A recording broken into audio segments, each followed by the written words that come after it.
អូខេជួបច្ដីអ្នកទាំងអស់គ្នានេះគឺជាវីដេអូនៃការ review អំពីនាឡិកាមួយគឺ Tiger Design អញ្ចឹងយើងនឹងមកមើលការ unbox នាឡិកានេះជាមួយខ្ញុំទាំងអស់គ្នាអូខេឥឡូវយើងនឹងមកមើលពីការ unbox ជាមួយខ្ញុំទាំងអស់គ្នានៅនាឡិកា Tiger Design ប្រអប់របស់វាគឺពិតជា detail មែនតើចេញមកគឺស្អាតមែនតើប្រអប់របស់នាឡិកា Tiger Design មួយហ្នឹងអញ្ចឹងយើងមកមើលពីនាឡិការបស់យើងទាំងអស់គ្នា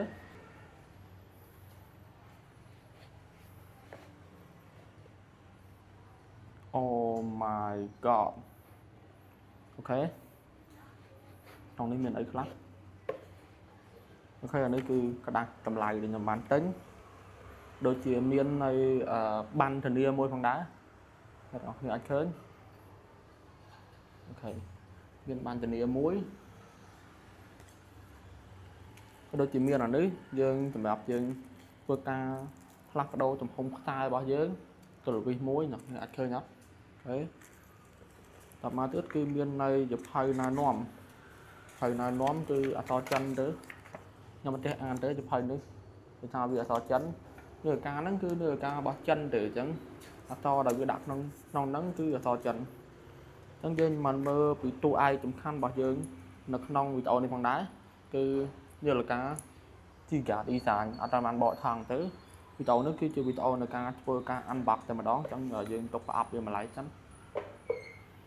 អូខេអញ្ចឹងឥឡូវយើងមកមើលការ unbox ជាមួយខ្ញុំទាំងអស់គ្នាអានេះមិនមែន unbox ទេគេហៅបកថងអញ្ចឹងយើងមកបកនៅមុខរបស់នាឡិកាជាមួយខ្ញុំទាំងអស់គ្នាហើយវាពិតជាមានភាពប្រណិតមែនតើតួរបស់វាធ្វើពី stainless steel ខ្សែវាជាប្រភេទstainless steel ទាំងអស់និយាយទៅគឺ full stainless steel តែម្ដងដូចជាវាបានដាក់នៅក្នុងនេះអញ្ចឹងវាថាវាជាប្រភេទ stainless steel គឺជា Japan Mossman មានន័យថាការដើរ Mossman នីមួយៗរបស់វាគឺមានភាពលម្អិតហើយនឹងប្រណិតខ្លាំងមែនតើអ្នកទាំងអស់គ្នាអាចឃើញហើយ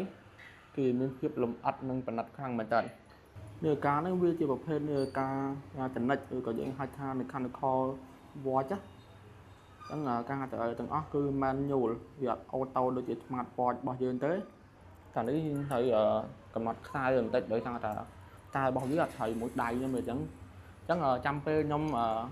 កំណត់ហើយខ្ញុំនឹងថតវីដេអូអំពីនាឡិកានេះជាមួយខ្ញុំទាំងអស់គ្នាអូខេបាយ